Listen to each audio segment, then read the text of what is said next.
اس نے آسودگی سے سوچا، پھر سر جھٹک کر پھیکا سا مسکرائی۔ تو پھر جہان سکندر 1 گھنٹے کی مسافت طے کر کے مجھ سے ملنے آنے کا احسان کتنے دن تک جتائیں گے آپ؟ قریباً۔ جہان بھی مسکرا کر کچھ کہتے کہتے رکا اور پھر اس کی آنکھوں میں الجھن ابھری۔ یہ تمہاری آنکھ پہ کیا ہوا ہے؟ اس کی نگاہیں حیا کے چہرے پر سے پھسلتی گردن پہ جا ٹکی۔ اور یہ ہونٹ اور گردن پہ کیا تمہیں کوئی چوٹ لگی ہے؟ ہاں، بہت گہری چوٹ لگ گئی تھی۔ لیکن کیسے؟ وہ ذرا تفکر سے کہتا وہ آگے کو ہوا اور کپ میز پہ رکھا۔ میں گر گئی تھی، بہت بری طرح سے گر گئی تھی۔ وہ اس کی آنکھوں پہ دیکھتے ہوئے بھی کہیں دور چلی گئی تھی۔ او، تو اب ٹھیک ہو تم؟ اور حیا نے جواباً اسبات میں سر ہلا دیا۔ اور پھر جہان اس سے پوچھنے لگا، یہ تم نے اپنی عمر سے اتنی چھوٹی لڑکی سے دوستی کرنا کب سے شروع کر دی؟ جب سے اپنی عمر والی ساتھ چھوڑ گئی ہے۔ اور پھر ایک بوجھل سی خاموشی دونوں کے درمیان حائل ہوگی، ایک نہ ختم ہونے والی اذیت۔ اور پھر حیا نے اس سے کہا، خیر یہ دونوں بہنیں عمر میں اتنی چھوٹی نہیں ہیں، بس چہرے سے ہی لگتی ہیں۔ عائشہ 20 سال کی اور چھوٹی بہاریں 9 سال کی۔ انہوں نے میری مدد کی تھی اور یوں ہماری دوستی ہو گئی۔ مدد؟ کیسی مدد؟ میرے بالوں پہ کچھ گر گیا تھا حادثاتی طور پر، تو وہ عائشہ نے ہی اتار دیا تھا، لیکن تم فکر نہ کرو، اب سب کچھ پہلے جیسا ہو گیا ہے۔ اور جہان اسے دیکھتے ہوئے کہنے لگا، مگر کچھ تو بدلا ہے حیا۔ وہ کافی کے گھونٹ لیتا ذرا الجھن سے اسی کو دیکھ رہا تھا۔ ہاں، کچھ تو بدلا ہے۔ وہ اسبات میں سر ہلا کر گیندوں کا کرتب دکھاتے اس لڑکے کو دیکھنے لگی۔ ایک ڈولی تھا جو کسی نگران فرشتے کی طرح اس کا پہرا دیا کرتا تھا، اور ایک میجر احمد تھا جو اس کی خاموشی سننے کے لیے 3 گھنٹے تک فون کان سے لگائے رکھتا تھا۔ ایک عبد الرحمن تھا جو دوسرے ملک میں ہونے کے باوجود اس کی مدد کے لیے آتا تھا، اور ایک جہان سکندر تھا جو اس کی ایک وضاحت پہ مطمئن ہو جاتا تھا، جو اس کے چہرے کے زخم تو دیکھ سکتا تھا مگر ان کے پیچھے اس کی جلی ہوئی روح اسے نظر نہیں آتی تھی، اور جو نظر آتا ہے وہ تو سبھی دیکھ لیتے ہیں نا، جو نہیں نظر آتا وہ تو کوئی ہی دیکھ سکتا ہے، اور جہان تو ایسے لوگوں میں شامل نہیں تھا۔ دفتن میسج ٹون بجے تو جہان نے موبائل جیب سے نکالا اور دیکھا۔ ہاں، ممی کو بتا کر نہیں آیا تھا نا، تو اب ان کی تفتیش شروع ہو گئی ہے۔ وہ پیغام کا جواب ٹائپ کرتے ہوئے مسکرا کر کہنے لگا، تم جتنی ان کی مانتے ہو نا، میں جانتی ہوں۔ ارے وہ مجھ سے کچھ منواتی نہیں ہے، ورنہ شاید میں ان کی واقعی مانتا۔ اس نے پیغام بھیج کر سیل فون وہی میز پر ڈال دیا، اور حیا نے ایک نظر اس کے فون کو دیکھا، اور پھر وہ اس سے پوچھنے لگی، تو وہ سمون اسپیشل کون تھا جس نے تمہیں یہ فون گفٹ کیا تھا؟ اور پھر جہان نے موبائل اٹھا کر اس کی طرف بڑھایا، اور یہ تم ہی رکھ لو، میں اور لے لوں گا، اتنے سوال پوچھتی ہو نا تم میرے فون کے بارے میں۔ اور حیا نے بھی فون اس کے ہاتھ سے لے کر واپس میز پہ رکھا۔ بات کو مت ٹالو، میرے سوال کا جواب دو۔ نہیں، تم فکر نہ کرو، کسی لڑکی نے نہیں دیا تھا، یہ میرا آفیشل فون تھا، میری جاب کا فون، اور میرے باس نے دیا تھا۔ تمہارا باس؟ اس کی آنکھوں میں الجھن ابھری، مگر تم تو اپنا کام کرتے ہو نا؟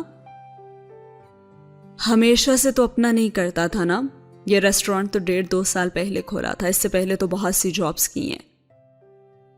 وہ زرد گیندے اچھالتے بچے کو دیکھ کر دھیما سا مسکرا کر کہہ رہا تھا، اور اس وقت اس کی آنکھوں میں کوئی ایسا نرم سا تاثر تھا جو حیا نے صرف ایک دفعہ ہی پہلے دیکھا تھا، جیسے وہ کچھ یاد کر رہا تھا، کوئی پرانا قصہ۔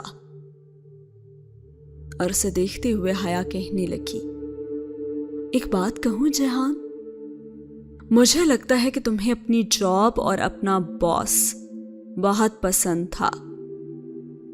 وہ بغور اس کے چہرے کے تاثرات کو دیکھتے ہوئے بولی تو جہان نے بری طرح سے چونک کر اسے دیکھا۔ تمہیں ایسا کیوں لگا؟ کیونکہ ابھی اپنے باس اور جاب کا ذکر کرتے ہوئے تمہاری آنکھوں میں جو چمک اور محبت آئی ہے نا، یہ میں نے پہلے تب دیکھی تھی جب تم ہمارے کچن میں مجھے اسپیشل گفٹ کے بارے میں بتا رہے تھے، اور اب بھی یہ سب کہتے ہوئے تمہارا چہرہ ایک دم سے اتنا گلو کرنے لگ گیا ہے کہ مجھے لگا کہ اس ذکر سے وابستہ کوئی خاص یاد تمہارے ذہن میں چل رہی ہے۔ اور وہ جیسے سنبھل کر مسکرایا اور کہنے لگا، تم تو چہرہ ہی پڑھنے لگ گئی ہو۔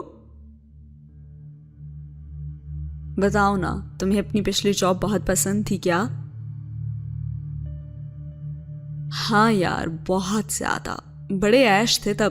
اپنی راجدھانی، اپنی جگہ کی بات ہی کچھ اور ہوتی ہے۔ وہ اپنی چہرے کے تاثرات کو ہموار رکھے دوبارہ کہیں پیچھے نہ جانے کی کوشش کر رہا تھا، اور حیا نے پوچھا کہ اگر ایسا تو وہ جاب کیوں چھوڑ دی تم نے؟ بعض دفعہ انسان کو بہت کچھ چھوڑنا پڑتا ہے حیا، اپنی سلطنت سے خود کو خود ہی جلا وطن کرنا پڑتا ہے۔ ان شہزادوں کے جزیروں کو ترک میں ادالار کہتے ہیں، کیونکہ یہاں ان شہزادوں کو جلا وطن کر کے بھیجا جاتا تھا جو کہ سلاطین کو اپنے تخت کے لیے خطرہ لگتے تھے۔ وہ بات کو کہیں سے کہیں لے گیا۔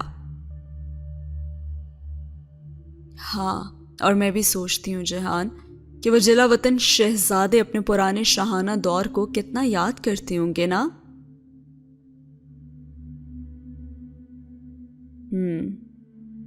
اور جو خود کو خود ہی جلا وطن کرتے ہیں ان کی یاد میں تکلیف بھی آتی ہوگی۔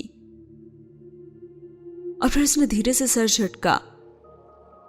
چھوڑو، آؤ سمندر پہ چلتے ہیں۔ اور کچھ دیر بعد وہ دونوں ساحل سمندر پہ پتھروں کی قطار پہ چل رہے تھے، اور ہوا سے حیا کے بال اڑ اڑ کر جہان کے کندھے سے ٹکرا رہے تھے، مگر وہ انہیں نہیں سمیٹ رہی تھی، اور وہ بھی خاموشی سے جینز کی جیبوں میں ہاتھ ڈالے سر جھکائے قدم اٹھا رہا تھا۔ تمہارا ریسٹورانٹ کیسا جا رہا ہے؟ اب رینوویشن کروا رہا ہوں، اور میری لینڈ لیڈی بھی کوئی لائر کر رہی ہے میرے خلاف۔ میری تو سمجھ میں نہیں آتا کہ اس کے پاس ایک دم سے خود کا اتنا پیسہ کہاں سے آ گیا کہ وہ اتنا مہنگا لائر بھی کروا سکے۔ اور حیا کا دل آزردگی کے سمندر میں ڈوب کر ابھرا۔ وہ جانتی تھی کہ اچانک سے اس کے پاس اتنا پیسہ کہاں سے آیا تھا، اور وہ سب اسی کی تو غلطی تھی۔ تو تم کیا کرو گے اب؟ آج کل تو بس چھپا ہوا ہوں، اسی لیے تو ریسٹورانٹ سے بھاگ کر ادھر آ گیا ہوں۔ ذرا لو پروفائل رکھی ہوئی ہے۔ وہ دھیرے سے ہنس کر بولا، تم مجھ سے اتنا ڈرتے ہو؟ ڈرتا تو میں فرقان ماموں اور سائمہ مامی کے سوا کسی سے نہیں ہوں۔ اور سمندر کی ایک تیز لہر آئی اور ان کے قدموں کو بھگو کر واپس پلٹ گئی۔ او، فرقان ماموں کی بیٹی کی منگنی ہو رہی ہے نا؟ اسے اچانک یاد آیا اور حیا حیرت سے رک کر اسے دیکھنے لگی۔ ارم کی؟ کب؟ کس سے؟ وہ کل رات ہی مامی کا فون آیا تھا، انہوں نے ہی بتایا ہے۔ فنکشن تو معلوم نہیں مجھے کہ کب ہے، البتہ رشتہ طے ہو گیا۔ اچھا، لیکن کس سے؟ فرقان ماموں کے کسی دوست کی فیملی ہے شاید، زیادہ تفصیل تو مجھے بھی معلوم نہیں۔ وہ شانے اچکا کر بولا، اور پھر سے وہ دونوں چلنے لگ گئے۔ ارم نہیں مانی ہوگی نا، تبھی تایا نے زبردستی کی ہوگی، وہ یہی سوچ رہی تھی۔ تمہیں پتہ ہے جہان، اماں، ابا اور تائی کی بڑی خواہش تھی کہ ارم کا رشتہ روہیل سے ہو۔ اب پتہ نہیں تائی نے کہیں اور کیوں کر دیا رشتہ، لیکن روہیل تو… اب پھر وہ کہتے کہتے کچھ رک گیا۔ زندگی میں پہلی دفعہ سے لگا کہ جہان کے لبوں سے کوئی بات غیر ارادی طور پر پھسلی تھی، اور وہ بھی چونک کر اسے دیکھنے لگی اور اس سے پوچھنے لگی، روہیل کیا؟ روہیل کی تو بھی کافی